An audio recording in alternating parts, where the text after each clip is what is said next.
Crank it up. Really on the home stretch of the summer skates. Everybody getting ready to report to junior training camps.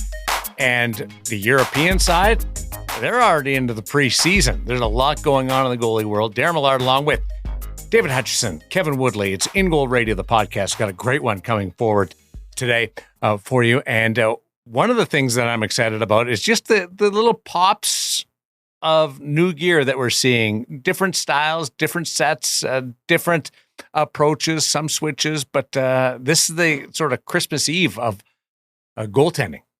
All the new stuff from 2026, you're going to start to see new looks, new gear. It's that time of year. You'll see guys trying different things. Some people make too much of it. They'll end up back in what they were before. It's just that time of year when that tends to happen. So it's exciting. It's a little, I don't say less exciting for us, but usually we've actually seen all the gear behind the scenes and been sworn to secrecy. So it's kind of like, oh, look, that finally became public. I wonder if that was supposed to happen. So for us, it's more viewing it from that side. Hutch, do you ever look at something and go, oh, that's okay, and then get floored by how well it goes over? Or the flip side, you're so excited about something, and then it's like, oh, that kind of... Honestly, almost 100% of the time. I must just have terrible taste in what a goalie pad should look like. We've been very fortunate over the years to have gear companies share their designs sometimes more than a year in advance. Just, hey, what do you think? How's this one going to resonate? Or which of these designs you think might be the most interesting? And almost every time, the one that I look at and think it's not very nice ends up coming out and it looks fantastic and it goes over very well. So yeah, I just have a really bad track record with design, which is unfortunate. I think we're not the target audience, buddy. I guess that's it, isn't it? but I actually mean, I think it looks good in the end anyway when it comes out. I just can't really, because quite often what we see is a very flat drawing or sometimes even black and white for just sort of shapes and colorways and things. So yeah, good thing I'm not in the pad design business. And we all want to be. Oh, yes. Oh, yes. I mean, I colored sheets of paper with goalie pads on them for days, weeks, certainly not just hours. And now you can do basically, it's like a blank canvas for you. Some of the stuff you wouldn't even, it's art more than it is a goalie pad. Oh, 100%. 100%. And you used to get brain freeze going through the customizer with so many options there. I've never had to choose a complete set myself, like with the all-out design or digiprint or whatever, but I can imagine how challenging that would be. I tend to just leave that to Woody when we're lucky enough to have something. Yeah, and that's why our gear always gets ordered later than it should be, and it's always a rush for the companies to get it to us because Woody gets vapor locked too. Like the brain just like, I have no idea. Like it used to be one thing when it was certain, you just pick the colorway and you're going through the customizer and there's only so much you can do. And we tend to lean towards our InGoal colors of blue as our primary, so multiple shades of it. But now with all out, with the CCM all out orders, and as Hutch mentioned, digiprint, it's like limitless. You can do anything. And oftentimes I don't even know where to start. And then you get halfway through and you're like, let me start again. Let me give it another shot. Or what is F and G on the customizer? I gotta tweak that. It's fun, even just to go play with it and save it at the end. 10 minutes later, you go back and you might have an entirely different look when it comes to some of these customizers.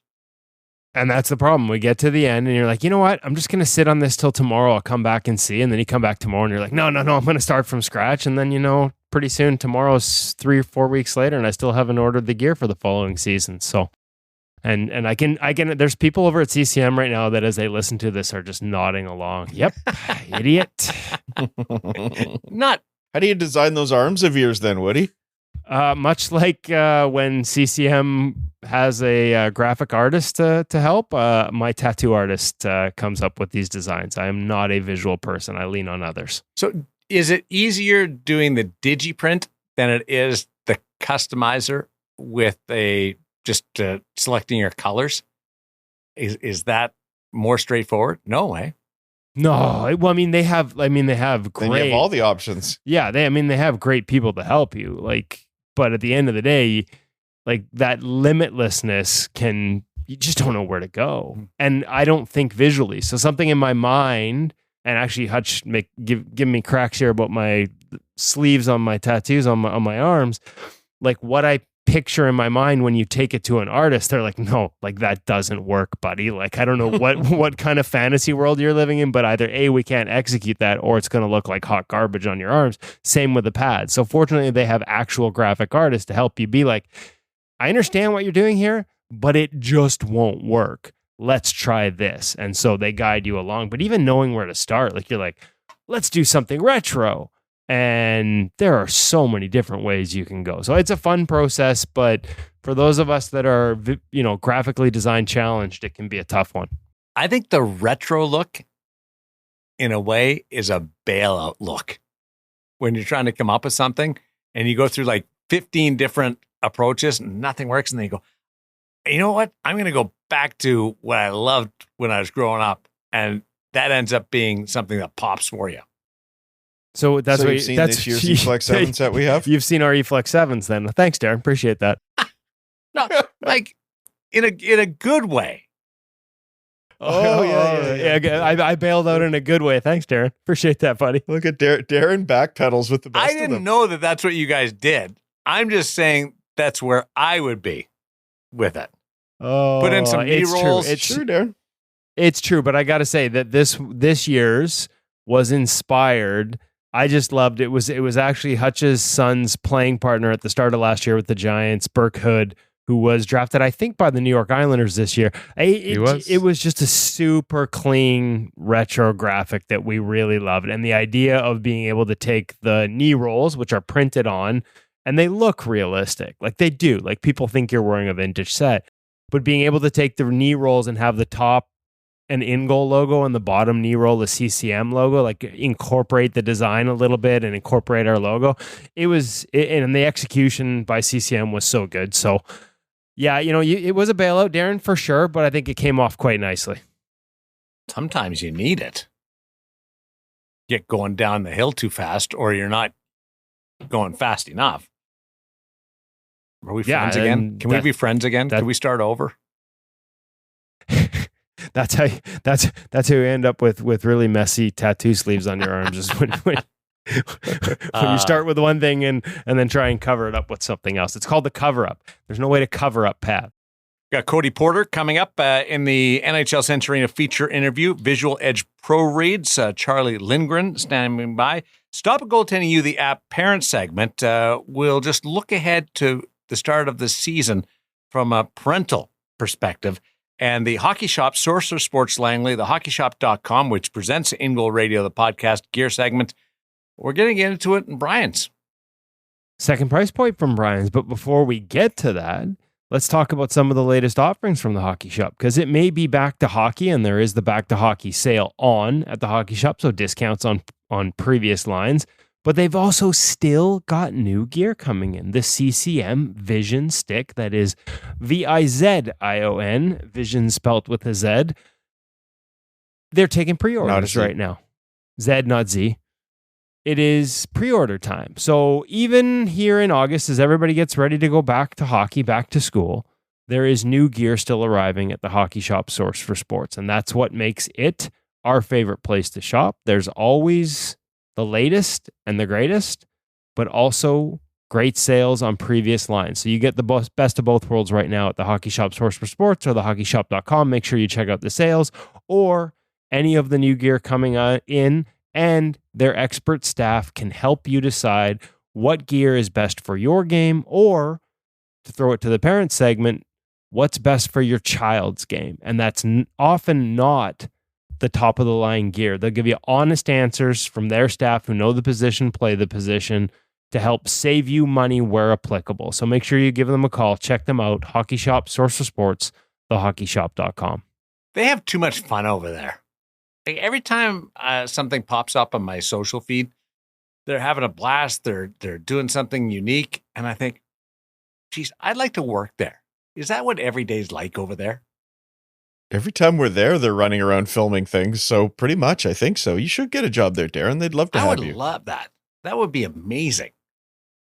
Well, we're going back next week to film some more segments with Cam. And I don't know that it's like this is the time of year where it's maybe a little less fun and a little more stressful, because he was like, oh, really, this week? It's easily their busiest time of the year as all the kids and parents head to the store to get geared up for next year's season. It can get crazy in there. So a little patience if you are checking in with them. They might be running around in a very busy section for the next couple of weeks. All right, set up what we're going to talk about today and listen to in your conversation with Cam. Well, I mean, speaking of second price points and not necessarily always needing the most expensive gear, depending on what levels you're playing at, we're going to check in on the second price point from Brian's. We've been doing that. This is the time of year where you're quite often just going in and buying off the rack as opposed to custom ordering, because obviously if you custom order now, you're not getting it by the start of the season. So, along the lines of things where, hey, do I need the top of the line or can I go with the second? This is the second price point from Brian's. Cam breaks it down for us this week on the gear segment. Brian's Optik X4 Primo NHL level sliding on a second price point pad. Thicker knee stack. What else is new in this second price point offering from Brian's? We'll get into it with Cam here at the Hockey Shop Source for Sports and Goalie Utopia with another new offering a little bit below the pro. But they don't, everybody else. We'll just stick with second price point. But they don't call it that. They don't actually call this pro, do they? No, just Optik X4. Ding! Win for Brian's. Automatically my favorite second price point just because they don't call it pro. Just kidding to everyone who does. Welcome to the Optik X4 leg pad. So, new for this year. First of all, graphic. I know I chose an all-white pad because that's all I've got currently at the moment. Okay. However, I actually really, really like the graphic of this pad, and we showed it off with the actual Optik 4. Good for you for ordering all white then. Yes, classic, right? Hey, all white goes with everything. It's fine.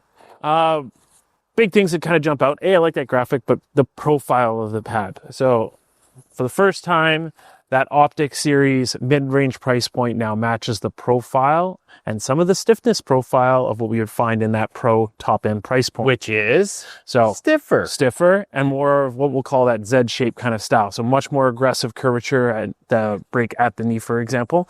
No real break at the knee, but there still is some flex to the pad itself. Boot, nice and soft, so still get that mobility there. Moving on to the back of the pad. Before we go, I did mention it. This isn't first for the second price point, but I would like to call it out. Primo is not only a high wear material, that's how they sort of discovered it as a high wear material. Yes. But it slides like a hot dang. And so the fact that they've included them a second price point in that sort of stiffer profile to help you slide, I think is a real bonus. Yes, I mean, calling out that landing surface as well. They've stiffened up the foams on that inside channel as well. It does feel a little That's stiffer, correct, yeah, almost. So that is going to help to improve the slidability of the pad, but also long-term longevity of your pad as well. Durability. We like them both, and they're both available in the Optik X4. So I had to call that out. Sorry to interrupt. Keep No on worries. camera. That thicker knee stack that we saw in the iconic X pad carries over. Now added to the Optik series. The Optik X3 did not have this. Optik X4 now does. Speaking of durability, nylon through here tends to be a little higher wear as well. But also better for overall rotation of your pad in combination with Because that. that doesn't catch on anything. Exactly. So let's open up the pad a little bit more, have a look at the strapping. So a nice feature that we see added is lace tabs for their version of the upper control strap and or AKA Professor strap. yes. So some of it's available aftermarket. Can be ordered from Brian's, no problem. A nice additional feature there that wasn't, something we could get in the past. Okay. Smart strap. Makes its return. Nice and easy strapping system, easily Very adjustable. Yeah. That's a big call out. Pillow. Cat pillow. You can take it out and have a little nappy nap. Now this is a wholesome moment brought to you by the guys at the hockey shop here. Okay, cat pillow back in, obviously removable. Outer calf strap does adjust, can close off that overall calf a little bit more. Cam, what's this? That is You don't see that very often anymore. their smart boot, which they still have on here. Stock. Yes, easily removable if you choose not to go with it. Again, kind of almost like that seatbelt material. Yeah. Just held in by pockets, can be pulled out. Easy to take out. Yep. So rather, again, like we've seen other brands bring back the tabs for a boot strap. To me, with the benefit of a boot strap, especially if you've got a young growing goalie, if you tend to size up a little bit in the early stages, like you want to leave room for some growth, the boot strap can help sort of hold that pad down when it may be a little too walk a fine line between side, yes, and then grow into it a little bit. Correct. So that's one of the areas that I think it's beneficial. And with Brian's, you don't have to go out and buy it. Yes. Smart toe. Like it, adjustability. You can adjust this tab to give you a little bit different range in terms of, it's the equivalent of doing knots when you adjust that tab. Still elasticity, which, we know gives you more give than you would like off the post, but it's a good setup. Exactly. And if you choose to swap it out, easily removable. All right. Blocker. The blocker. And then we'll go to the glove. We'll save the glove for last.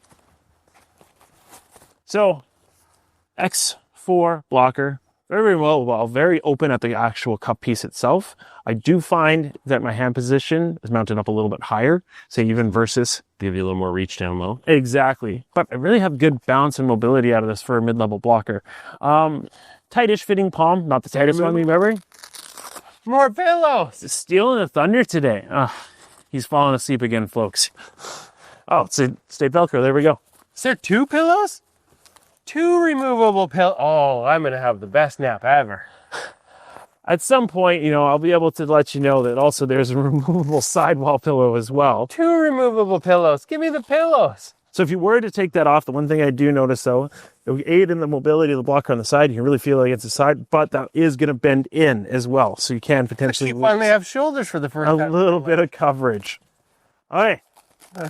Glove. I'm all about the removable pillows. Okay, glove. Look at that. No pillows. X4. So what kind of a break are we looking at here, Cam? So this is closer to a 590-ish style of break. So they, again, don't follow the same nomenclature between their gloves, but it's getting closer to that index finger to the base of your thumb style closure. Big open presentation, nice and steep from the thumb here, so a lot of pucks funnel to the pocket. I will say the off-the-rack closure on this one, she's a little funky. There might be a little break-in period here to sort of get everything closing in straight lines. Just honesty, folks, right? Like it matters. That little sort of reverse, almost like a reverse 580 closure there. But with a little work and a little break in, you'll get this closing in a much straighter line. But a nice big open presentation, opens and closes quite easily out of the box. We just need to do a little break in work on that pocket. Yes. So available intermediate, junior price points, colors. If you want to talk more about it, give me a call, 604-589-8299 or 1-800-567-7790, or you can check them out at thehockeyshop.com. Bryant's Optik X4. Second price point, lots of pro features. Give them a call if you want to find out more, or if you just want to have them pull out the pillows and have a nap.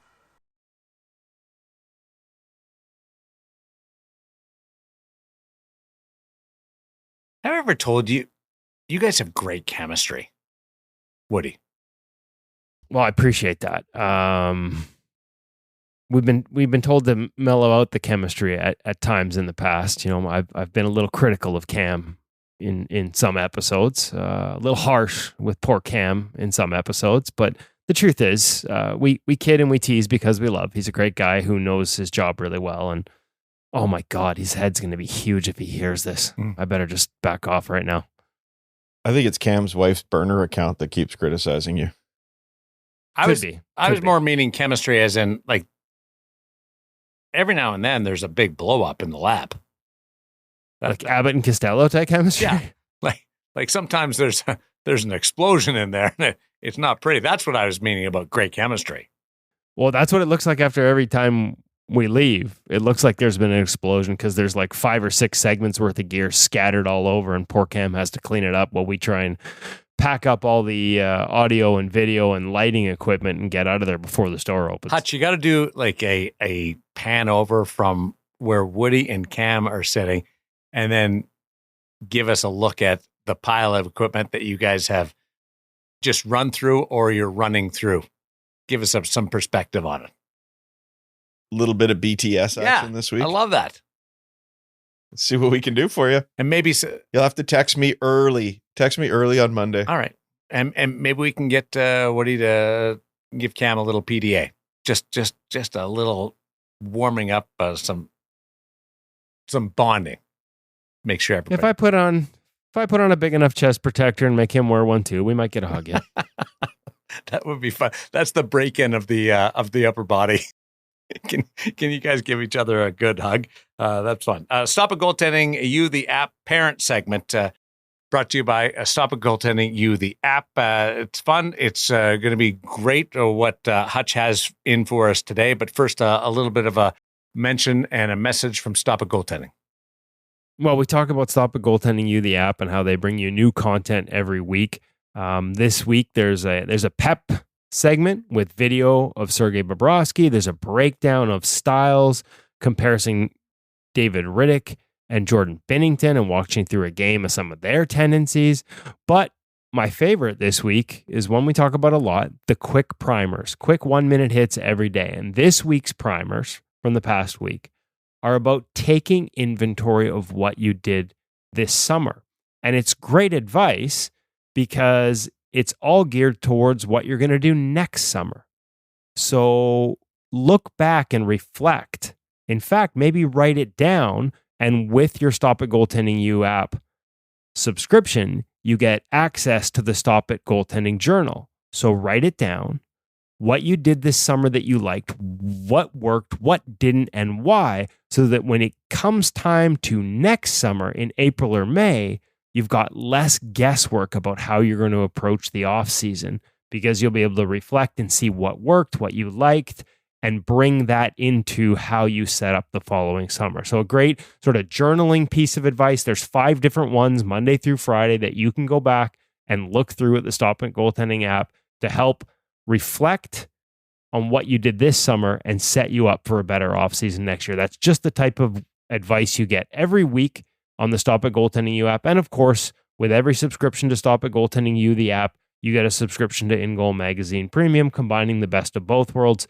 Instruction from Brian DeCord and his crew at Stop It, instruction and advice from us and all the NHL goalies and goalie coaches that contributed in InGoal Magazine. Make sure you check it out on the App Store. Stop It Goaltending You, the app. Hutch. Last week, Kevin and I said something about, schools will be back soon. And I immediately felt bad because I think a lot of our friends in the United States have gone back to school. Yes. Today, you mentioned junior hockey camps would be coming soon. The QMJHL, the Quebec Maritime Junior Hockey League, is playing exhibition games already. Hockey is back. We might not be far behind in Canada in terms of school, and a lot of these other junior leagues are definitely just around the corner. Some associations I know are holding their tryouts already. We've even got a billet returning to our house today. So it is hockey season, boys. And one of the most popular articles that we've done on the site is for parents, and it is always 10 ways to have your best season ever as a goalie parent.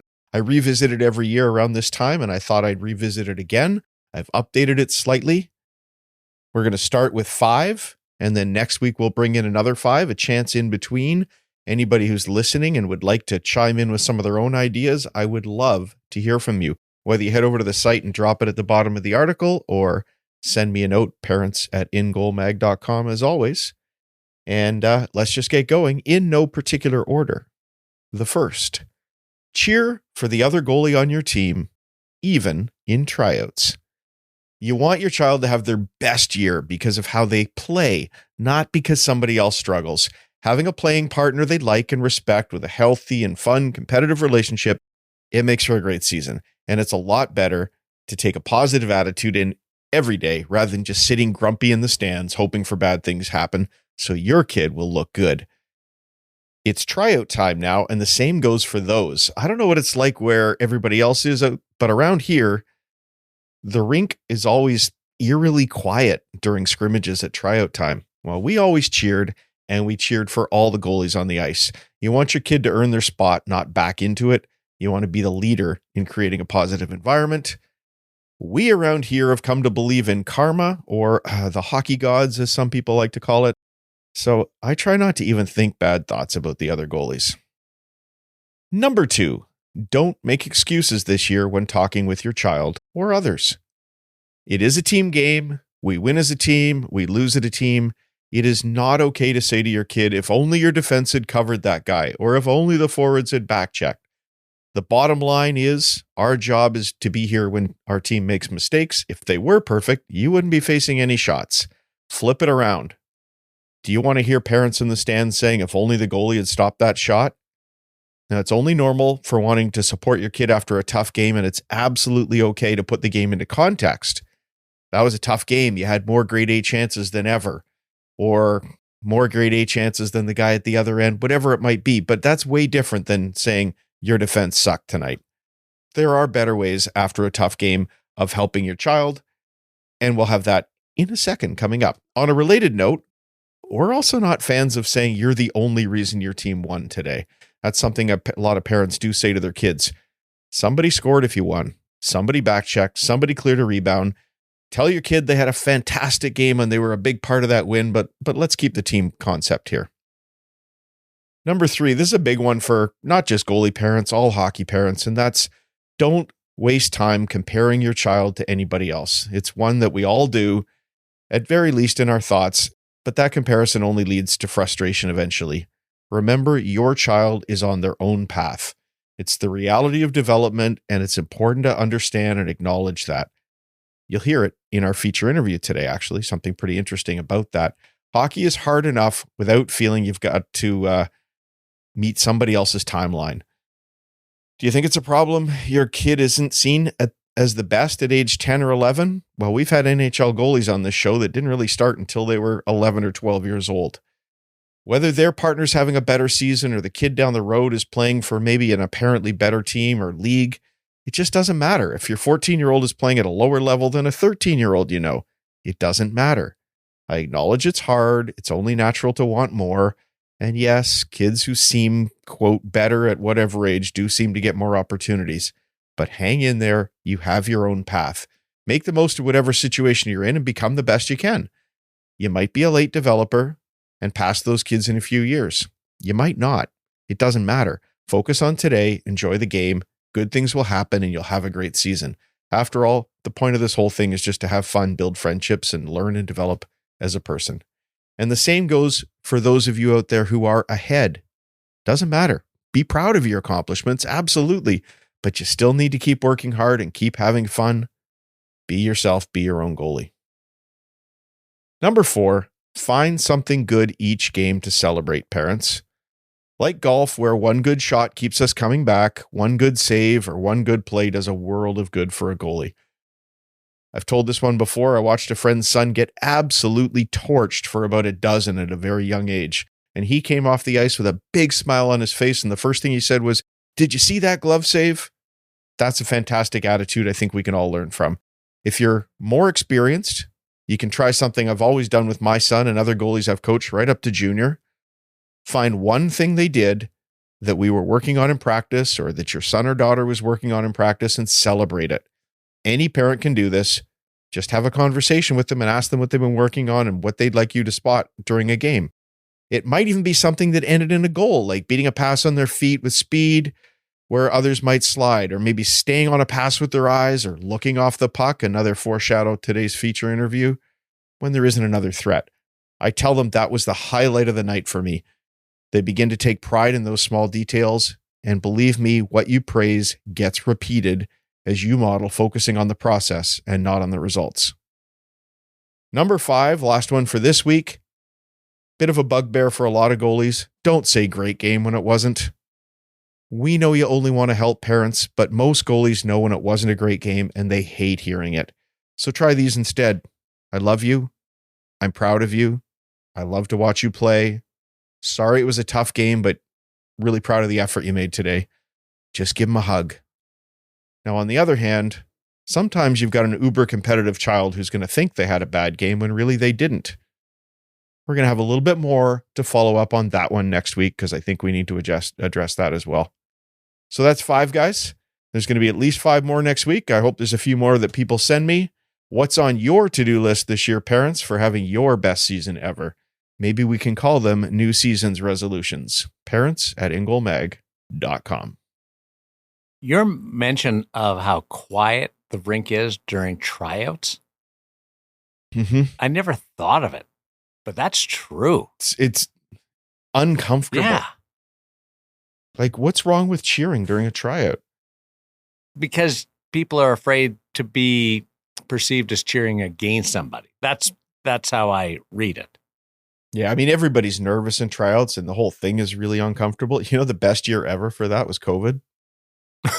No parents. Like, no parents in the rink. So, yeah. Anyway, look, try and have some fun with it. Try and cheer a little bit. Why not? And like I said, for the other goalie too, we've seen it before, and we love it when we see two goalies cheering for each other, even at the opposite end of the ice. It's a fraternity. We gotta support each other. Clap your stick for Even the parents. Clap your stick when the other goalie makes a save. It's great. Yeah, absolutely. And you can do that as parents. Like, I find the other parents quite often that my kid's playing against, even at the level he's at now, and have a quick conversation. And yeah, we're all in the same game here. Bugs me during men's league skates if I make a save and the other goalie doesn't tap his stick for me. I get angry. There you go. Because I'll tap my There you stick go. for anything that the other guy does, even if I miss the net. Hey, he had the angle on it. That was good. And then I'll make a good save and the Good guy for you, doesn't Darren. tap his stick. I'm like, I'm going to go down and blast you. I used to do that in beer league too. I used to tap my stick for the other guy in beer. Absolutely. When you see a good save, 100%. The problem is then I get tired at the end of the game and I'm too tired to tap my stick and they think you don't love their saves anymore. Then you get worried. I'm just old. If the guy's really good, then you get worried about your game stick breaking. Yeah, there's that too, Darren. Good stuff. We're looking forward to part 2 of that in the Stop It Goaltending You, the app parent segment. On to Visual Edge Pro Reads, and we're back to a familiar face. Well, speaking of beer league, how about 2-on-0? Yes. Wasn't it? Hey, That's exactly what it was. Beer League 2-0. all roads lead to 2-on-0s. There's a way to play them. Charlie Lindgren with a great breakdown this week. Starts as a 2-on-1, but there might be a lesson about sliding defensemen in here too, because it quickly becomes a 2-on-0. And Charlie had some great advice. And I think when you watch this Pro Reads, you'll hear him talk about it. But when you watch the video that he's breaking it down, as he breaks it down, as we do every week in our Pro Reads feature brought to you by Visual Edge, look at the patience, look at the stance, look at the footwork, look at how close things are in. And he is not committed. He is not widened out. He has given himself an ability to react both in terms of making a save or making a push. We'll let you watch Pro Reads to figure out which one is required and the cues that told him how to handle it from a depth, stance, perspective. That's all part of this week's Pro Reads at InGoalMag.com. And of course, Pro Reads is brought to you every week by Visual Edge. Pro Reads is all about having NHL goalies share how they see the game to help you become a better goalie, looking for the cues and clues that allow them to succeed at the highest level. Visual Edge is about helping you see the puck and the game better. It's an online vision and cognitive training tool designed to help your eyes as well as help your brain. Vision, things like tracking pucks in, which is convergence, being able to quickly zoom out and scan the zone, which is divergence, can all be trained in terms of the visual tools. And Visual Edge will do an assessment online and then build a training plan dedicated to you. Just 2 of the 5 different aspects of vision that they train.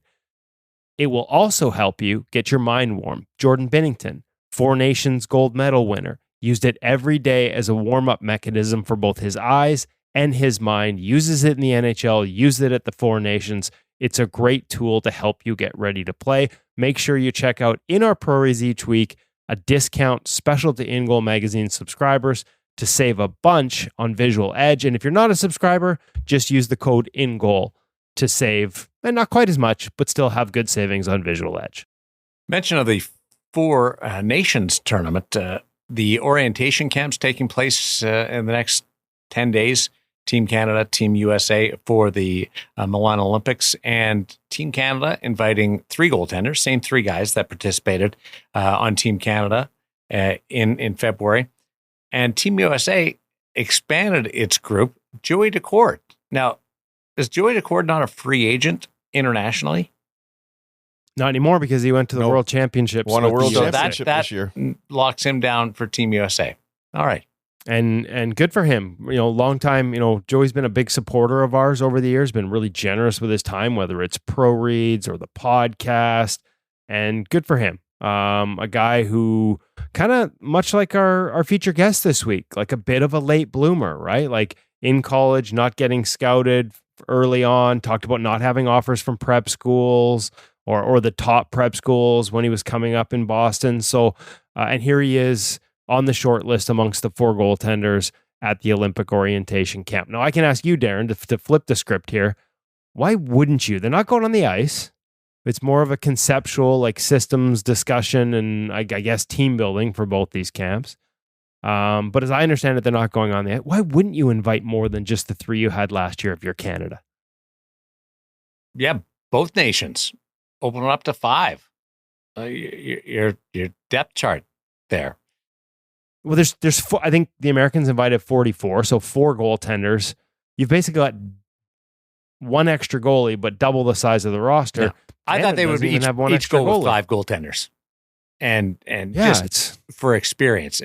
Maybe it's a younger guy, but I mean, the Americans didn't invite Lane Hudson as a defenseman, which blew my mind. So we can talk all day long about those that were even on the bubble for orientation camp, but I thought it was a really strong message from Hockey Canada or Team Canada to stick with the 3 players that went to the 4 nations and not grow it beyond that. That these are our guys, and we're going to stay focused on that. Mackenzie Blackwood, I really thought that Mackenzie Blackwood. I guess so. I guess so. I just, to me, it's like, hey, like not even from the standpoint of second guessing or saying we're opening it up or, as a criticism in any way, shape, or form to the 3 that were there last year. But injuries happen. They happen in this position more than any other.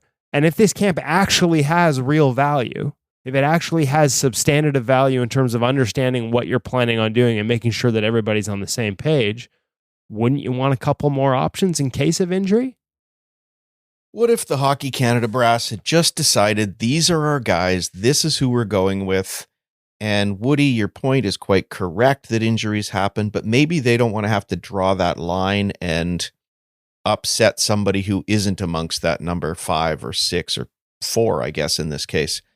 It's probably better just to leave everybody at home rather than having to make a decision between the guys that they have to choose from. Might just be keeping the peace. Well, okay, so I'm with side, Hutch on that. Okay, so on the American side, like think of the guys that didn't get invited and think of how deep their talent pool is. I mean, Dustin Wolf, Thatcher Demko, like I haven't heard much. Stallers. Yeah, absolutely. Joseph Woll, both of the Maple Leafs goaltenders. Like there's so many good options for the Americans. And they made a conscious decision. And maybe that's a reward. Maybe it's, hey, Joey Decord went to the World Championships with us. And so he's a part of this. So we probably in the media, and I'm guilty, obviously, in this discussion of doing so, make too much of these decisions. But I just thought it was interesting to juxtapose them. And if the camp actually has real value, as it seems to in terms of all the extra forwards being invited, all the extra defensemen, I guess to Darren's point, by not inviting Hudson, you create questions and controversy. Maybe that happens if you invite some and not others, but Celebrini and Bedard are there and they weren't on the 4 Nations team. The historic result of Team USA behind Joey Decord merited that invite from the World Hockey Championship and winning that epic gold medal. Fair.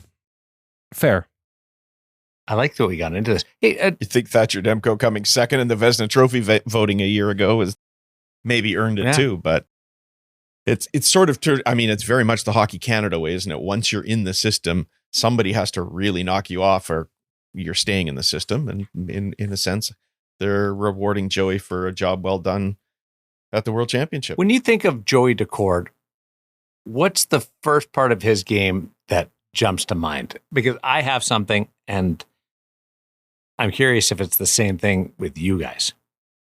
Woody? Honestly, it's probably not going to be the same because it isn't something physical on the ice. It's the word curiosity. I think he's and maybe that's not even the right word. I just think he's a curious mind. He's a student of the position. Maybe that's a better phrase. And so he's always looking for new ways to get better.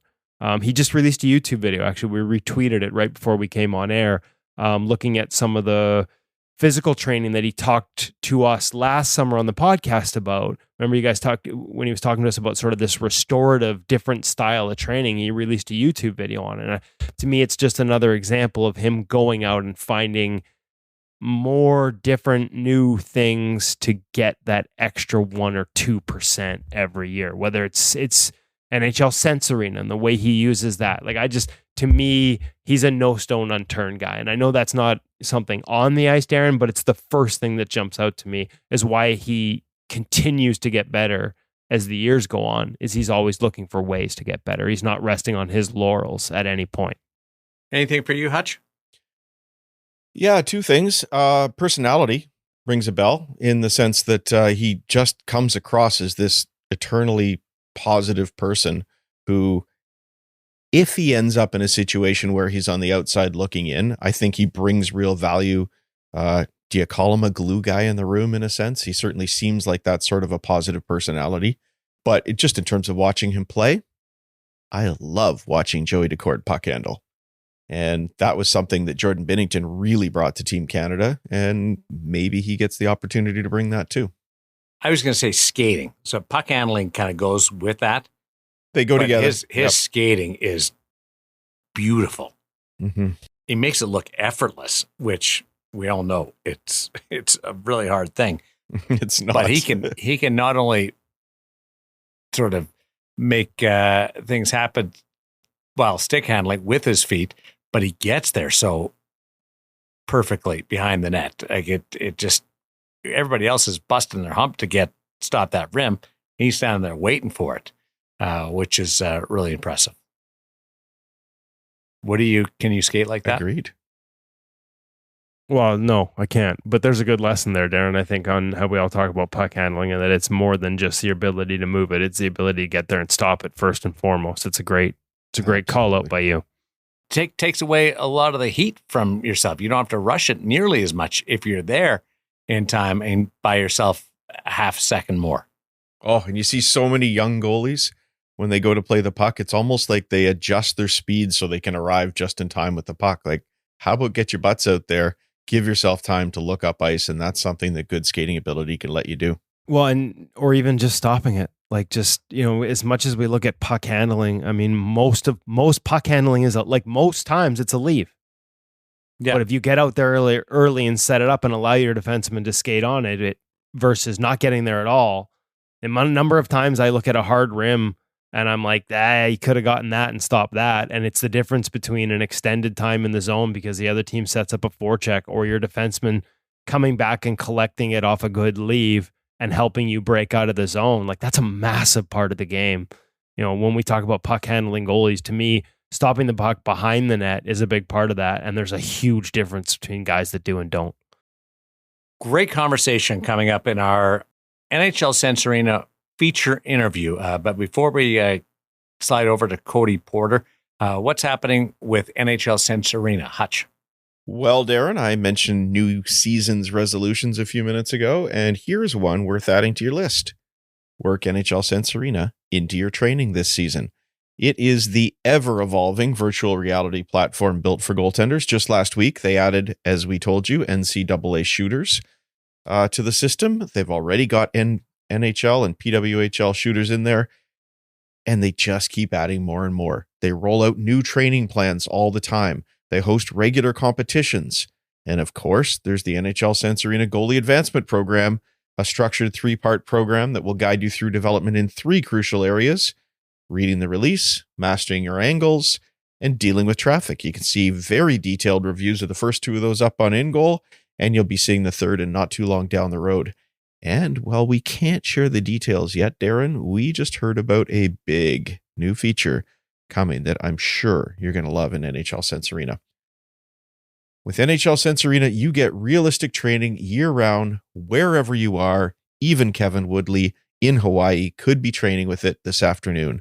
So check it out at sensearena.com and use the code IGM50 to save even more. And maybe it have to be a photo of Woody and his headset with palm trees in the background coming soon. I would love that. There's just something about palm trees, isn't there? Oh, palm trees in the ocean in the background, nothing better. That sound. Well, of the maybe ocean. maybe there is. NHL Sensory and a headset on. We got palm trees here. I can get a photo of my headset and a palm tree. We want to see it. I want to see your palm trees in Vancouver Island. They're not much taller than me, but we have them.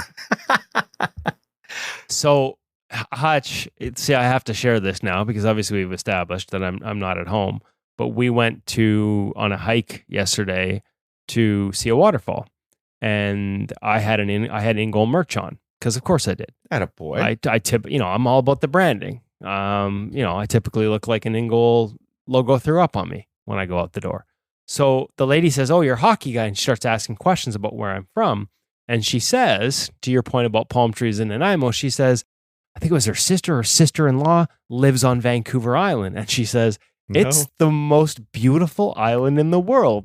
To which I just kind of looked As at her. you're standing in Hawaii? We're on the big island of Hawaii, and I'm like, I'm thinking maybe this might be nicer as we're about to walk through a waterfall, and we just saw dolphins, and the night before we were on a volcano rim, and we kind of had a chuckle over what qualifies. So to your point, two of the nicest islands in the world, absolutely. Nanaimo qualifies. Show us your palm trees. Well, as a goaltender, we've all been left on an island. Not nearly as beautiful, but this is a nice little respite from that as we talk about Vancouver Island and the challenges. Glad everybody's safe there with what's happened this summer with the various different tests that Mother Nature has tossed at us. And Woody over on Vancouver or the Big Island in Hawaii, and you had a chance to talk to Cody Porter. Give us an idea of his story. And then we'll get into the discussion, which really is interesting. It's one of those ones that we can all use as an education of the journey that some of these professional athletes take. Yeah, this is probably not a household name for a lot of our listeners, right? Like not a lot of them, unless you've on social media. He's got a great presence on social media. But this is a young man who we've known since junior. Been around some of the coaches we've worked with, just like I said, known him since he was a teenager and watched him go through probably one of the most winding paths that we've seen, both in junior and through professional hockey. A lot of different challenges along the way, some personal, some professional, but has never given up and has never stopped believing in the talent. And along the way, he has had some fantastic experiences, both culturally, playing in all kinds of different countries in Europe. We're talking like Finland, Sweden, Germany, Czechia, Kazakhstan. Like he has seen it all. But also working with a variety of different goaltending coaches. Again, Finnish, Swedish, Czechia, Kazakhstan, German, although in Germany it was a Finnish goalie coach, as you're about to hear. Caught up with Cody. He trains back in the summers. Poland. I forgot Poland. In the midst, he started, after starting in the SPHL, minor pro in North America, during the pandemic, he went over to Poland. And so all of these different experiences, he talks about the different voices, the different lessons along the way. He comes back and trains every summer in Vancouver. So this was just something that was overdue, a chance to catch up with him. He was at Connor Lecouve's goalie camp when I ran into him. And then the next time when he invited me out to talk to him after practice, like, hey, come meet me at the local rink here and we'll have a chat for the podcast, which I was all over. I go to the rink and he's still on the ice as I get there, and it's some guy named Connor Bedard and Macklin Celebrini amongst a group that also included Kent Johnson and a handful of other NHLers, Luca Cagnoni from the San Jose Sharks, all shooting on him. So it was really interesting to sort of see him in that environment, see him holding his own against some of the best in the world in some really tough drills, and then have this conversation about the path he's on, the evolution he's undergone. There is incredible advice. So again, he may not be a household name to you, but he has gone through pretty much every experience you can as a minor pro and junior goaltender. And there are lessons along the way that he shares in this interview that I guarantee you will resonate and have value no matter where you are on your own journey, whether it's as a beer leaguer or an aspiring young goaltender or a parent of an aspiring young goaltender that hopes to follow in these paths, whether it's junior or into pro. There's a ton here. I hope you enjoy it. Enjoy getting to know Cody Porter on the NHL Sense Arena feature interview on InGoal Radio, the podcast. Really excited to welcome to the InGoal Radio podcast, first-time guest, but a young man that I've had the pleasure of knowing for a number of years here in my hometown, Vancouver area, Cody Porter, who has been playing professionally overseas now for 5 years. I thought it'd be a good chance to catch up with you. I mean, we've known each other since you were in the WHL. You've gone through this experience. You've played minor pro in North America. You go overseas. You've played in Liga in Finland. You've played in some smaller stops along the way. Thought it'd be great to catch up with you about your experiences, but also like for goalies that are like, not every path leads directly to the NHL. Not every path leads directly to pro in North America. You've had some really unique experiences. So first off, good to see you. Catch us up a little bit on where you're at this year, this summer, heading into next year. Yeah, Kevin, thanks so much for having me on. It's been a while since we first chatted. Would have been when I was, I think, 17, playing for the Vancouver Giants. So it's been a while, but it's awesome to be here and to have me on. And yeah, I just finished up a good training session. Just a couple of names that people might recognize in that training session. Bedard, Celebrini. That's a tough one to be a goalie in. Yeah, it's fun. It's there's a lot of skill out there, so it's awesome to be out with those guys a few times a week, and it definitely sets you up well for the upcoming season. Okay, so I want to ask you a little bit about that actually, because I just watched it. Give a little credit, Cavo Hockey. Incredible amount of skill out there. A lot of small area game stuff. As a goaltender, now obviously little goalies aren't getting on the ice with Connor Bedard and Macklin Celebrini and Kent Johnson and Arshdeep Bains like you just did.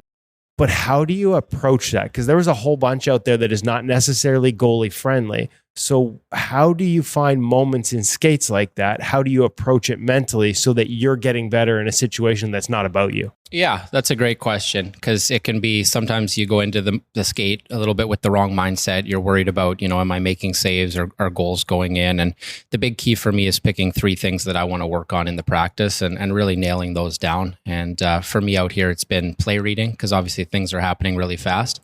Setting my feet, that's a big key, because if you can be set and square as a bigger guy, you're going to make a lot of saves. And just overall rebound control and tracking. So kind of putting all those things together, and those have been the keys, and not worrying too much about uncontrollables, because there is going to be some plays that happen where you're just kind of scratching your head. But it's also it's a great cardio, because you're getting a lot of shots, and there's some days out there where we're getting, I think it's like 200 plus shots. So it's been really fun, and that's so true, taking it with the right mindset. And I think as well for younger goalies too, because a lot of, like, I remember when I was 12 years old going to hockey camps, you do some drills where it's not very goalie friendly, and you're like, what am I doing out here? But you can always find something to work on and improve on, and focus on the controllables. Okay, so those 3 things today, do those change for you? Does it depend? Like, might you set them as different goals at a different skate, or is that just where you're at in your summer, or is that something that's evolved over the years? Yeah, more where I'm at in the summer. Like okay. early on in the summer, it was more just focusing on skating and tracking angles, and it slightly evolves throughout. Now I'm trying to work on reading, just because we're getting later in the off season here, and I want to get pretty much in game shape. So getting those reads is really important, especially when we're doing 5-on-5 or 5-on-4. You can kind of simulate a power play and off looking the backside. So it's been good.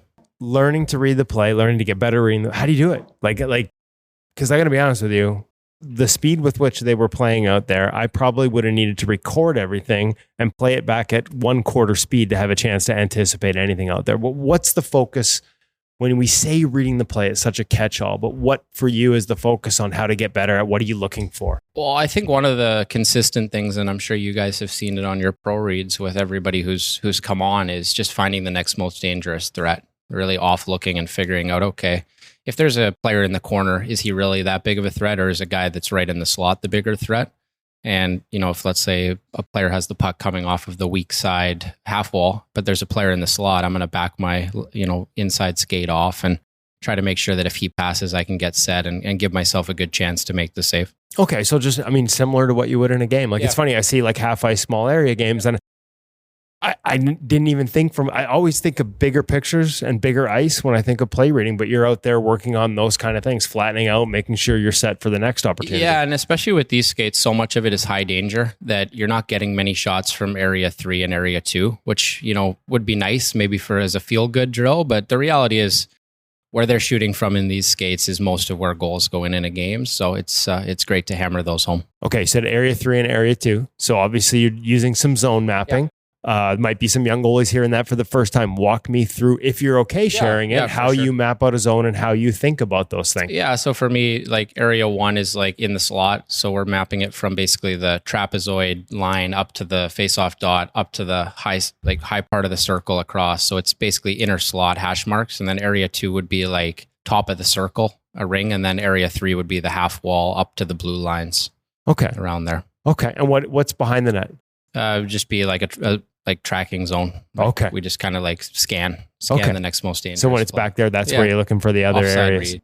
Okay. Is that something you've developed over the years? And like when you say area 1, 2, 3, are you thinking in terms of like for some guys that perimeter zone, and they have different names for it, will be like, hey, I'm in a narrow stance, I'm up right here. Hey, it hits this zone, I'm in a mid stance. It's in here, I'm obviously in save preparation. Like, do you get that specific, or is it a little more, these are guidelines and everything is feel from there? Yeah, they're guidelines. I mean, I've been really fortunate to work with a lot of really good goalie coaches in a lot of different countries. So it's a little bit dependent upon the league. Like it's like, for example, a league like Finland Liga, which is one of the top leagues in Europe.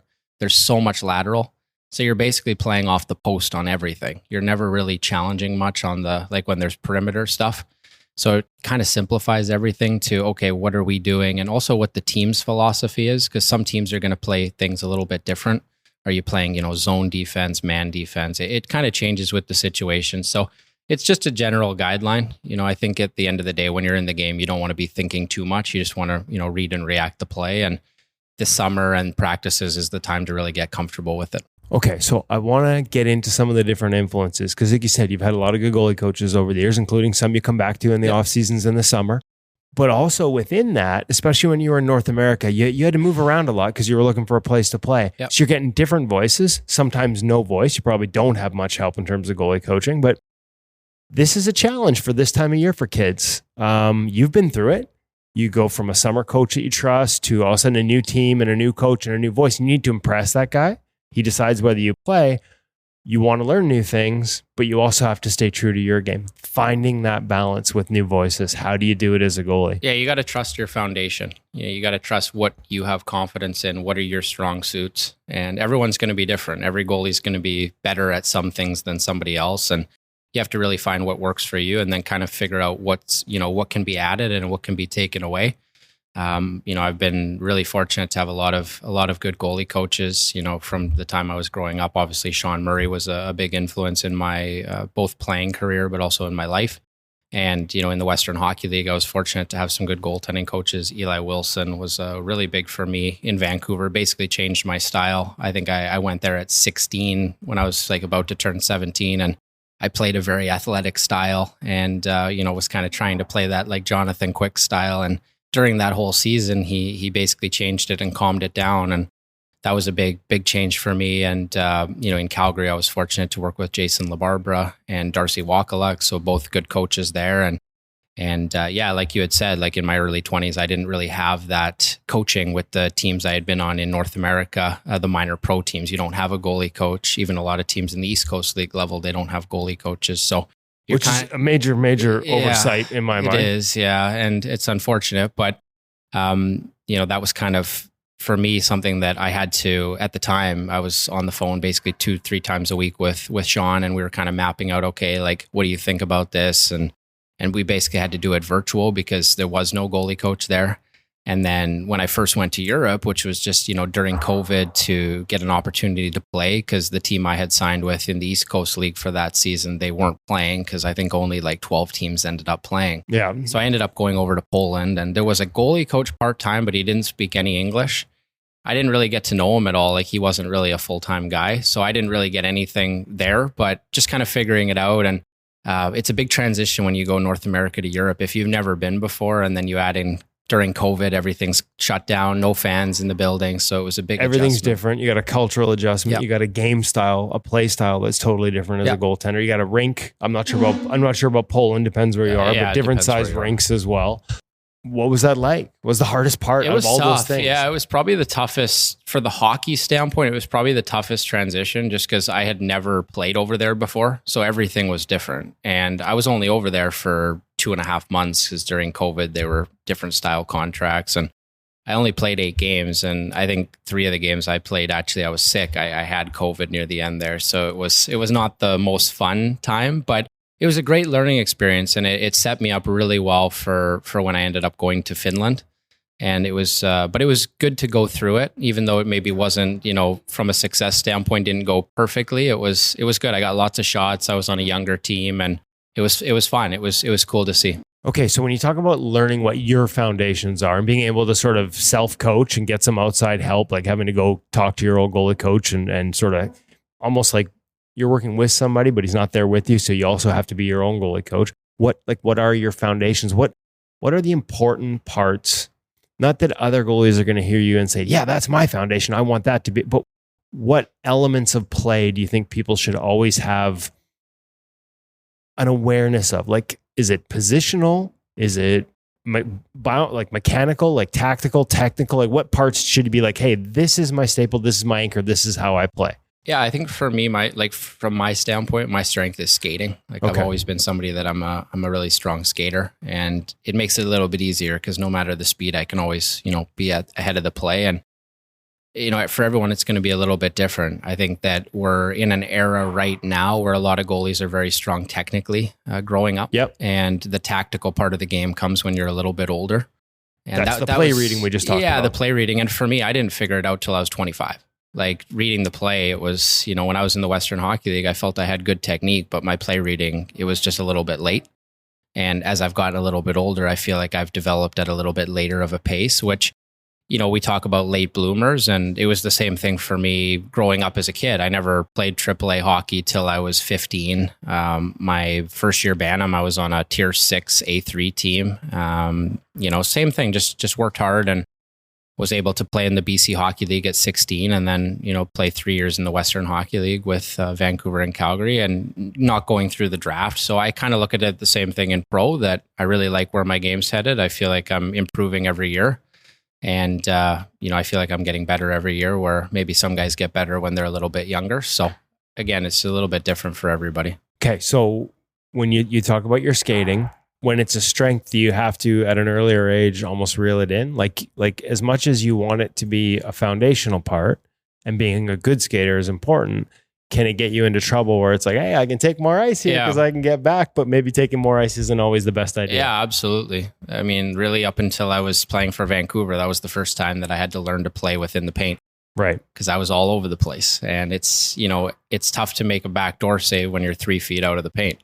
It's a long way to that back. It's a long way to the back door. So unless you've got a $8 million defenseman that you trust, it's tough. So yeah, reeling it in is huge. And you see it with a lot of young guys that are good skaters. They tend to be a little bit out of position, but yeah, I agree with you. So, and when you get these small area games, Bedard, Celebrini, like everything is on and off the stick quickly. Is it almost like an inside out approach? Like you're sort of angle over depth is a philosophy for a lot of people, but like it's almost to the nth degree. Like you can't get caught outside of your paint in a game like that. No, you don't have time. Right. You're basically just trying to get the 80%, cover 80% of the net. And from there, you're going to be able to react and block and use your size. And that's been something that was a big conversation point when I was in Finland, was, figuring out a way to take 80% of the coverage. So walk me through some of the other conversations in Finland. Coaching influences. I mean, you talk about, like, as a country, a place where they develop goaltenders on the regular, they become known for it. There are certain things we tend to think of, hands and active hands, when we think of Finnish goal. What was your experiences like from both a coaching and influence standpoint? How did your game evolve while you were there? Because it was 2 full seasons. 2 full seasons, yeah. I went over there my first year. I signed in Mestis with a team called IPK. And a goalie coach there named Yanni Borg, he gave an opportunity to me. And it was a really eye-opening experience to go over there. I really like the approach. I think that Finland as a country does things the right way. In what way? Every kid has a goalie coach from the time they're 13. Yeah, And not bad. It's, it doesn't matter if you're watching U14 practice, there's a goalie coach there every day. I feel like there's more of a priority on it. I've watched practices of teams in 4th and 5th leagues over there, and they have a goalie coach. And that's something that they're a little bit further ahead with. Meanwhile, we talk about the ECHL, where a lot of NHL prospects end up, and there's still no goalie coach for a lot of. Although we're getting there. Yeah. So it's a little bit behind here for sure, but yeah, just the same thing. Like simplifying everything was the big key. Playing a simple game. It's pretty fast hockey over there. It's one of the faster countries in terms of the speed. Smaller league too, or smaller rink too. Smaller right? rinks, yeah. So they're playing on the hybrid size. So yeah, my first kind of run through, I would say, with IPK, it was good, but it was definitely a learning experience. I feel like I improved a lot during the 6 months or so that I was there. And then I finished that year in Liga with Saipa. And that was an awesome experience because it was something that, it's one of the top leagues in Europe. And I didn't really get an opportunity to play very much. I came in 3 times off the bench, and it wasn't what I thought was going to happen when I went there, but I really just soaked it in and tried to learn from it and take the experience that I learned and really work over the summer, train harder off the ice, train hard on the ice. And it translated into going back there for a second year and really feeling dominant about where my game was at. And then I went to Roki, had a good goalie coach there named Juha Sorinen. He was really good for me also, kind of helped take my game to the next level. And what kind of things? Just tracking. That was the big key. So he's really big on like tunnel tracking, getting over the puck. Okay. And tracking down on the puck. And that was really big. And I've never heard the phrase tunnel tracking. Yeah. So I think Brian DeCord teaches it as well. But you're basically just trying to get over top of the puck and track it down rather than sideways. So it's that was something that we worked on quite a bit, and things went really well there. I was really happy with it, and it translated into a few call-ups with some Liga teams. Was fortunate to get in with Tappara, who I think they were the top teams. Yeah, that's like a famous team in Europe. That's a really big deal, man. Yeah, so it was cool to be there and kind of get to go there and kind of not really know what the plan was because they didn't really have goalies. Like one of their goalies was injured and another guy was out with something else. So I kind of just went there and was like, all right, this is a great opportunity. Didn't know if I was going to be there for a week or a month or the whole season. So just tried to take it as it was, and it was fun. I got to play there and play against a good team and played well. And also, too, their goalie coach there is he's so good. Aki is like one of the best goalie coaches in Finland. Aki, I think. Okay, I was trying to think. Yeah. So, what did you learn? What did you learn that? Because you're in there, you're in and out. Yeah. They're not going to change your game. That's part of being a good goalie coach in the short term. It's tough when you only have a week or 10 days with a guy. But basically, just keeping everything simple. The biggest thing I had to work on was when the puck's in the corner, they're cycling so quickly out that you have to really be, not behind the play when he's in the corner. And so that's where the scans. That's where the scanning really came in. So it's funny because you said you're 27 now. You said you didn't learn it till 25. So that's where you're starting to look off the puck. Yeah, that was where I was starting to learn it. And I felt like that whole season went really well. Like there wasn't really much adversity that year. Played really well in Roki, went to Tappara, only played 1 game when I was there, but played well. Yeah. Then went to Assat and felt good there. Played well. Yeah, I played 4 games there. 3 of them were, I think, above 92, and then 1 game wasn't. So, same thing there. Good goalie coach. Jaakko is a good goalie coach. He's been in Liga for I think 15 years, and he coached guys like Antti Ranta and those goalies. So he was good as well, and just getting a lot of different voices. You know, I've always been somebody who, I want to find a place where I can settle in and play for multiple years. Like I'm not a huge fan of the moving around, but you've had to do it a fair bit. I have, and a lot of people ask about that. They say, hey, like, why are you moving around so much? Is there problems in the room? Do you not like the team? And it's never been that. It's always been, I think the North American mindset is you're always trying to find a place where you have an opportunity to play and show what you can do. And that's what I've always tried to do. So anytime I got a chance to go to Liga, it was a great opportunity to play at one of the highest levels. Yeah.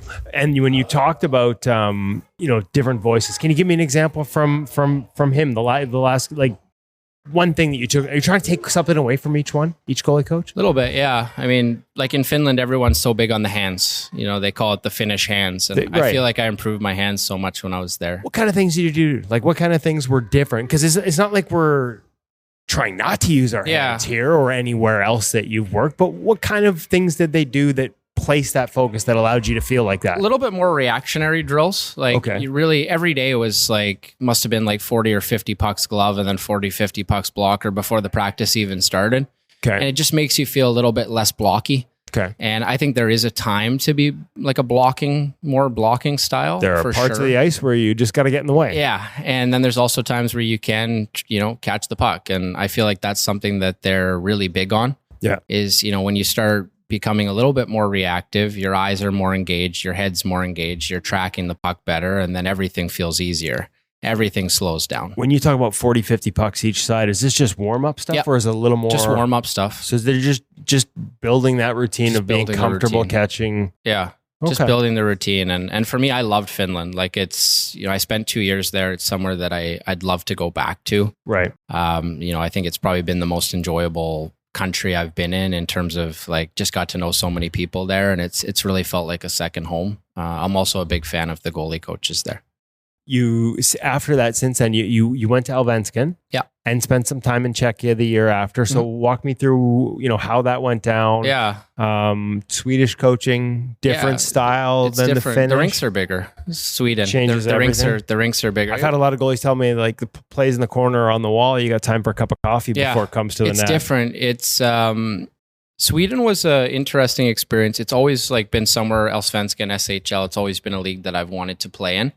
And that year I ended up kind of being at home a little bit later, trying to find the right opportunity, and finally got an opportunity to sign in Allsvenskan and went over there, was really excited, got over there early November. And then basically right after I got there, my longtime goalie coach and one of my best friends, Sean Murray, passed away. So it was really tough going there. And then, basically that happening right away, being with a new team. It was one of the other side of the world. Yeah. One of the hardest things I've ever tried to, play through. So that was really tough. And then on top of it, I think it was the day before my first game over there, I took a one-timer off my glove and broke my finger. So that was also tough. Yeah. So I was like, I didn't really know what to do. I was like, should I play through it? Should I wait? And at that point it was already November. And I think I only ended up getting 4 games over there, but played with the broken hand on the glove side, which I didn't realize. It's not very pleasant. No, it's not. And I didn't realize how big of a difference it makes. Like you're basically useless playing the puck. It's harder to cover the puck. You feel a little more hesitant in practice. And, and then on top of it, going through the thing with Sean, it was just tough. Like the whole year was tough. And it was too bad because I felt like after my second year in Finland, which was a really dominant season, I was ready to kind of take that next step. Yeah. And because of everything that happened, I kind of needed to take a step back and, kind of reel myself and get back on the horse, if you'd say. Yeah. And so in Sweden, I mean, the goalie coaching was good. It was it's a different style, but I was only there for really a month and a half, and it was a tough time with a broken hand and a broken heart. Yeah, it's a tough place to be. It's funny because I was just talking with Connor Lacouve because I was helping out at his camp last week, and he said, if you're in the NHL, everyone knows about the injuries you're going through. If you're not, it's tough. People just look at your elite prospects and say, well, his stats weren't that good here, so he must not be that good. They don't know what you're going through physically or mentally, and I think that goes for a lot of goalies and a lot of players. I was going to say, even in the NHL, we often don't know what they're going through mentally. At home, things are going on. Sometimes we do, sometimes we don't. Yeah. And like you said, Sean was a massive part of your life, really right? big, like he was, you guys were not just student pupil. Yeah.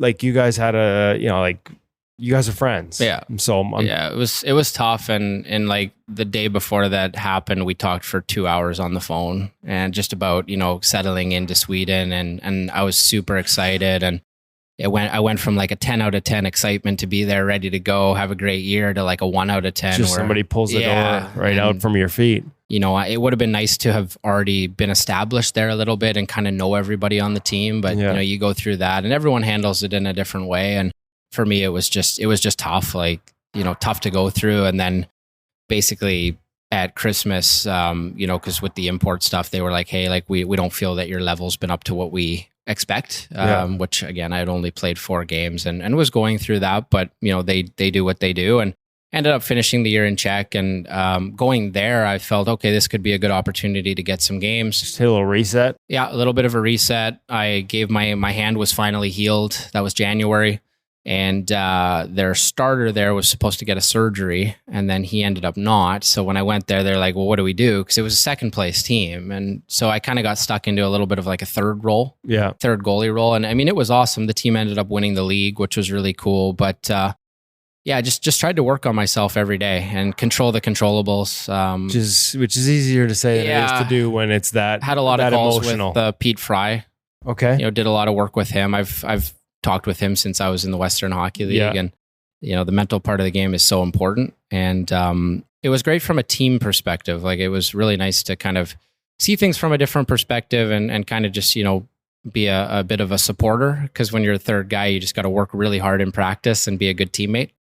And but it was a tough year, and it led me to a summer last year where I didn't really know what was going to happen. Right, because you, like you said, people just look at the hockey DB and the numbers, and they're like, okay. But you got an opportunity last year. Now, did you start in Kazakhstan? I did, yeah. Okay, walk me through that. The first thing played well. Yeah, the first thing I'll say is the league was 10 times better than I thought it was going to be. I had no idea what to expect. There's some weird rules in the league Give me an that I didn't know about till I went there. Okay, for example, import goalies can only play half of the games. Oh, okay. So there's a 50% limit. So you're basically capped. Yeah, but Russian goalies I don't think are imports. So it's just if you're like non-Russian or Belarusian or Kazakh.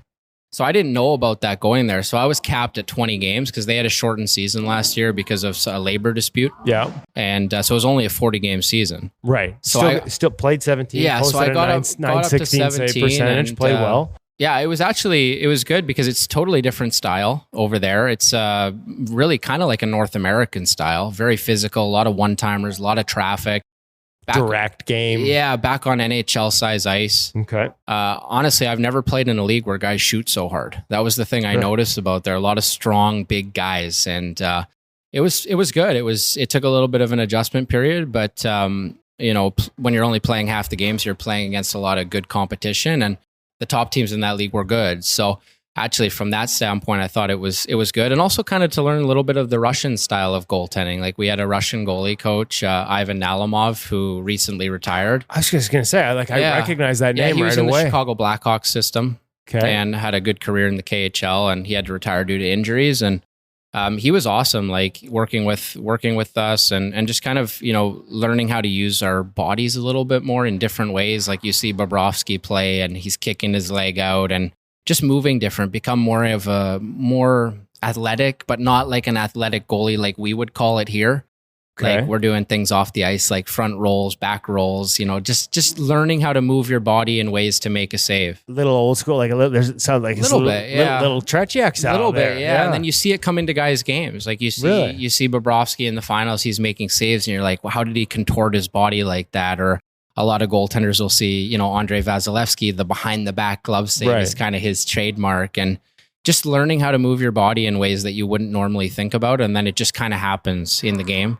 I like that. I've seen Ian Clark do that quite a bit. Yeah, the goalies, like, kind of, you're making a desperation save. You can practice desperation saves. Yeah, and that was one thing we did a lot of over there. Okay. And it definitely helped. Like, I felt like I wasn't as robotic, if you would say. I was like, okay, what do I need to do to make the save? And I hit the 17. I was at 17 games, so I could only play 3 more games. So, and then I had the opportunity to finish the season in Del 2, in Germany, another good league. Yeah, really good league. Yeah, good league. And they also had a Finnish goalie coach. So that was like that. Yeah, so that was something for me that was really a selling point. Like many of the other teams I had gone to, I knew that it was only for the rest of that season. They had a starter he's a great goalie, Oscar Audio, very good goaltender, and he's signed there for, I think, 3 years. So I knew it was just kind of an opportunity to get back into Europe and show what I could do. And the goalie coach there, Mika Teravainen, I think he's done 20 years in Liga, 5 years in the SHL, maybe longer. Yeah. He's great. Like, he's very honest, and he's had a number of National Hockey League goalies that he's worked with. And I know back in the day, he was one of the main goalie coaches for Kiprusoff. Okay. And Yeah, he told me right on day one, he's like, here's what I like about your game, but here's what I think you need to improve on. And we talked about playing a little bit simpler, moving less, if the play's in tight, staying down, sealing the bottom of the ice, and trying to play as simple of a style as possible. So some tactical adjustments. Yeah, some tactical adjustments, and changed how I hold my gloves, changed the glove position. Okay, I got to hear about this, especially when we're talking about somebody who worked with Kipper. Yeah, so we changed it to more of like holding it like sideways, like thumb up, a little bit like a little more like a handshake. A little bit like Holtby. Yeah. Okay, a little more handshake than fingers up. Yeah, and that was an area for me that he had noticed that I was getting picked a little bit low glove. Okay, and we changed it. And you had it fingers up before. Yeah. Okay, so which that was is pretty common now. Yeah, so that was something that especially on breakaways, like giving a little bit different of a look.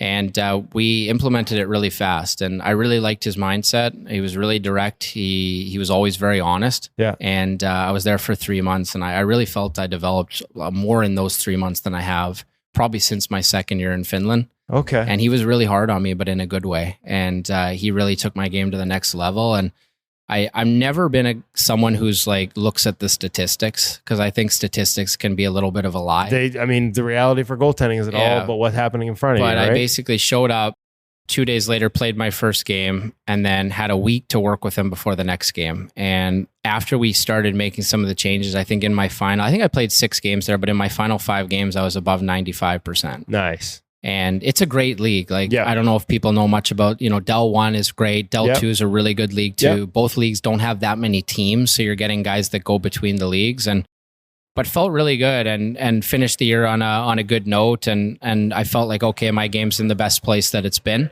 Yeah. And now coming into the summer, it's a bit of, okay, let's see what happens for next year. But, for me, I feel like as a goaltender, I'm always somebody who I really believe in myself, but I also know that there's areas I need to improve on. And I feel like I'm getting better every season. A little bit like when I was a kid, like always felt like I was getting better. And it's been a little bit of a struggle, kind of getting recognition and having to believe in ourselves. And, but my goal has always been to play at the highest levels. And, I know that it's not easy, especially taking the route that I'm taking and, going kind of a weird path where I've had to... You've been to some different places, a lot of different places, but I still have a clear picture about where I want to play. And you've played games in the highest league in Finland. You're in DEL, which is second level in Germany. You've played in some really good leagues. Yeah. And to your point, the only year, numbers are numbers, but the only down year you've had is the one where you lost one of your best friends and mentors. Yeah. Right? So the 2 of the last 3 years, when you've been in the right mindset, when you haven't had to deal with massive personal tragedy and loss, you've played really well. Yeah, so hopefully people can see that, and there's an opportunity there in the near future for you. Because it sounds like, I got to ask one more though. Yep. Because you talk about, actually got 2 more. Because I'm famous for this. Yeah. So 2 more, I promise. First one is how to receive that criticism. You talked about the coach in Germany being, not pulling any punches. How do you have to make sure you absorb that as a goal? Because it could be easy to go the other way. Yeah. Right? To be like, hey, I just had all this success in Kazakhstan. I'm playing great. What do you mean I got to change my glove? Yeah. No, you have to really have an egoless approach. And the thing that we talked about that he liked is that, you have to have self-belief, but you also have to be open to learning. Because you get a lot of goaltenders that are one or the other. They don't believe in themselves, or they think they're great, but they don't want to change. And you want to combine the two. You want to combine the two. And, that was the main thing that we had talked about. And so it was just kind of having that, thick skin, but also too, like in terms of a career standpoint, like you have to be prepared to get told no. I think growing up in minor hockey, I was cut from over 20 teams. I've been released from a lot of teams in pro. And you really have to have that, confidence in yourself and belief that, hey, I can do this. And, people are going to say no, and I'm going to use it as a learning experience. And, I'm not sure how familiar goaltenders are with, football, but you look at the Kurt Warner story. Right. That's a guy that, he didn't make it in the NFL till his later 20s and just worked. And he didn't even have a job. He was working at a supermarket. And then 5 years later, he Super Bowl MVP. So I think that you got to have the right mindset. You got to believe in yourself, but at the same time, you have to know that, hey, there's things I need to improve on. And I know for me this summer, I've never worked harder. I'm in the gym twice a day, 5 days a week. I think you get to a certain point as, you know, a goalie where you get to a certain age and you decide, do I really want this or not? And for me, I've never been clear that I really want this. So last one then, because you talk about being open to change. Yep. Do you have to be careful because sometimes we can chase change a little bit? You know what I mean? Like being open to it, but like we talked about foundation before, like knowing there are some things that you don't want to change too much. for sure. How do you find that balance? Yeah, you got to have balance. You don't want to be changing your style every year. Right. I think part of it is dependent on the league you're playing in. You know, every league's going to be a little bit different. I think for me, because I've played so many places and I've had success in different leagues, I've had to kind of make micro adjustments. Right. I feel like it's built a really unique goaltender. I mean, very few goaltenders grow up in a North American system and then get influences in, you know, by Russian coaches, Finnish goalie coaches, Swedish goalie coaches, you know, goalie coaches in Central Europe. I just feel it's very unique, and I have my own style that I've created. And yeah, I think it's been really good, but you don't want to change too much, and you want to have that foundation. And for me, like my foundation right now is like, I trust my size. I trust my skating. If I can be on angle to the shot, I feel like I have a really good chance to make the save, and puck placement. Where do I want the rebounds to go, and try to make it as easy as possible. And also too, like one of the big things in Finland that we got into, and when you're feeling really good about your game, you can do it, is what kind of game plan do we want to play? Like we would have some games where we'd be playing a team on a second end of a back-to-back, and we'd say, hey, we don't want to take whistles today. We're just going to keep the play going. So you're trying to get the pucks in the corner, a lot of short side pad saves. You know, if you block it, you're trying to block it to your D and just keep the play going. And there's other games where your team's a bit tired and you need more whistles. So Just you freeze everything. Yeah, and especially in Europe, like some of the rinks the atmosphere is crazy. Like it's like a Stanley Cup playoff game, and you're going into a building with 12,000 people sold out, and you're like, okay, we need to calm things down here. And they're right on top of you, it feels like. What's your best experience it's pretty overseas? Cool. Best fans have been in Germany. Yeah, those have been the best fans. I loved my time in Rosenheim. I wish there was an opportunity to stay there. I know their situation was they had their guy, and I don't blame them. He's a great goalie. Loved my time in Rosenheim. Finland's really good. It's really professional, if that makes sense. Like in the Liga games, it's kind of feels a bit like an NHL atmosphere, except you have the one zone that's like the crazy diehard fans. But I think like Sweden, I wasn't there long enough to really get a feel for it. Yeah. Czech was good. Like the fans in Seton, I mean, that's a historic team that's spent years in the top league, and they're trying to fight back to get up there. So they had great fans too. And yeah, I've been fortunate to play for a lot of great clubs, and you've gotten to see a lot of the world too. Yeah. Like, do you look at this, like as much as you're focused on continuing to build and continuing to take steps as a goaltender, do you take time to get to know a city to appreciate some of the culture you've been you around? Try to appreciate it. I mean, it feels like you are in such a sprint, and you're just kind of looking at, okay, what am I doing right now, and what's ahead, and what can I learn from the past? But you do have to enjoy it, because it goes by quick. And like for me, I'm just like, it's crazy. It was 10 years since I played for the Vancouver Giants, my first year in the Western Hockey League. It feels like it was 3 years ago. So time goes by so fast, and you have to really appreciate it. And I think every NHL goalie that I've talked to, they've said, hey, appreciate your career, because before you know it, you're 35 or 40 and you're like, what's happened? So, I mean, you don't think about that when you're younger, but it does go quick. And I mean, like I said, I've been really fortunate to have good influences and, good support system and people who push me in the right way, but also believe in what I'm doing. Love it. Cody, thank you very much for the time today. It's great to catch up with you. Let's hope that I just believe there's another opportunity coming for the next step and a continuation of what you built on last year. And in the meantime, I look forward to maybe getting out to a few more of these skates. And I'm dizzy just watching those guys out there, but you guys are hanging in nicely. Yeah, awesome, Kevin. I really appreciate it. And I'm a big fan of what you guys are doing. Appreciate it. Really like the website, and it's the best site for goalies that want to learn stuff. And you and Hutch are doing a great job. Thanks, buddy. Okay, Right, we'll talk soon.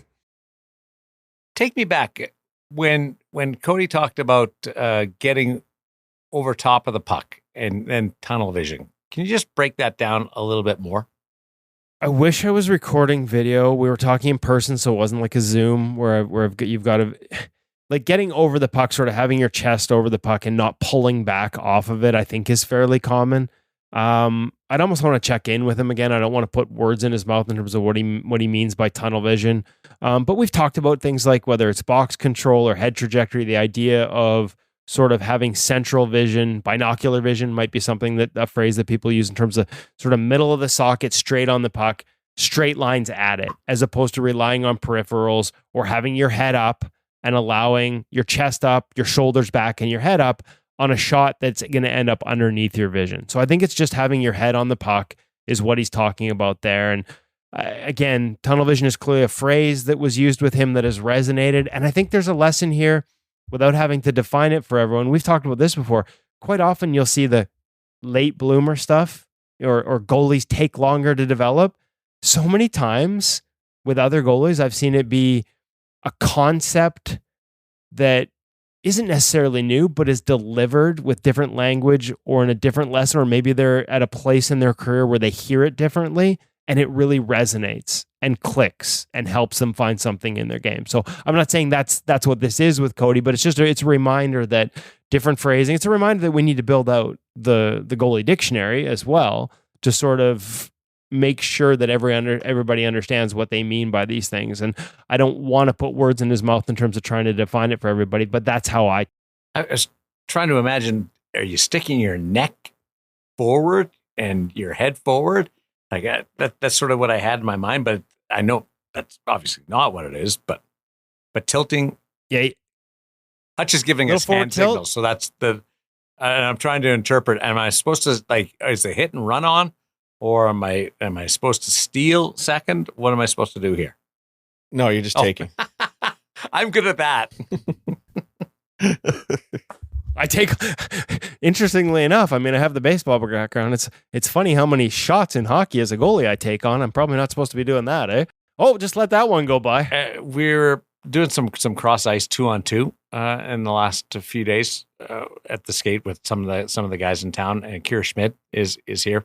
And he's so great, he's so big, and it's such a privilege to be able to watch him up close. And we're bemoaning the fact how difficult it is because it's so fast paced, and what you do when they get in so tight, because you can have a breakaway, but it's like a 5-foot breakaway kind of thing. And I said I'm so leery about getting beat up high that I'm holding my glove up, and then inevitably it goes down low. He's like, no, hold your glove lower, but stick it out farther in front of you. And because everything's in so tight that you don't have to hold your glove up high like we normally do on a shot. Just get that thing out farther, like just a telescope out. Wow, isn't that fun stuff that I just never, in the heat of the battle, I don't think of. Projection. Aerial angle is the goalie term. Yeah, or projection. Two things. Yep. Say dictionary. Taking away the aerial angle, the angle to the top of the net. Aerial angle. I'm gonna buy a T-shirt with that on it. Right after Woody gets done walking through his waterfall, got to find out whether I need 2 or 3. I'm out here chasing different aerials, probably from the one from the Mermaid. How was the waterfall? Like, did you walk underneath it? Not the one we went there. There are on the Big Island here in the Hilo area where, yes, I'm here dropping off my daughter at school. There are literally like a dozen different ones you can go to. The one we went to yesterday was, I believe, Akaki Falls. I'm probably saying that wrong. I probably butchered it, but it's 422 feet, and you're seeing it sort of from midpoint and high. You're not underneath that one. Wow, I think of Shannon Falls in the Lower Mainland, going up to Whistler, and that is beautiful. Not walking underneath that thing, but good for you to be able to experience something like that in what is a stressful time. You guys both have kids going off to their respective journeys. Maddie heading off to the Western Hockey League again, and Woody with your daughter starting her journey in college and playing some volleyball. So I send you all the strength that I have. This is the biggest sacrifice I'm making. I mean, clearly I am this is the sports parent sacrifice. No, well, going to Hawaii to drop your kid off. But it's so hard, Darren. But it is hard. You. Like as a parent, like you got to go home, and it's like, it'll be hard. It'll be hard. trust me, it'll be hard when we leave. I'm pretty much, as I've joked with my wife, I'm here basically just to make sure she actually comes. Yeah. Steph's mama bear. So I wouldn't. You're not there yet. You can't be that far off though, Derek. Yeah, we're a ways. I'm gonna learn through you guys. Let's just say I'm taking notes. We're the how not tos. No. Like how to handle it. You guys are great parents, great dads, great mentors for your kids, and I mean that sincerely. I hope everybody enjoyed it. Today's episode, Cody Porter. Check him out. Follow him throughout his quest to get to that next level as he works his way along. And love what's going on over at the Hockey Shop, source of sports, Langley, thehockeyshop.com. We'll talk to you next week as we get closer to the start of the season.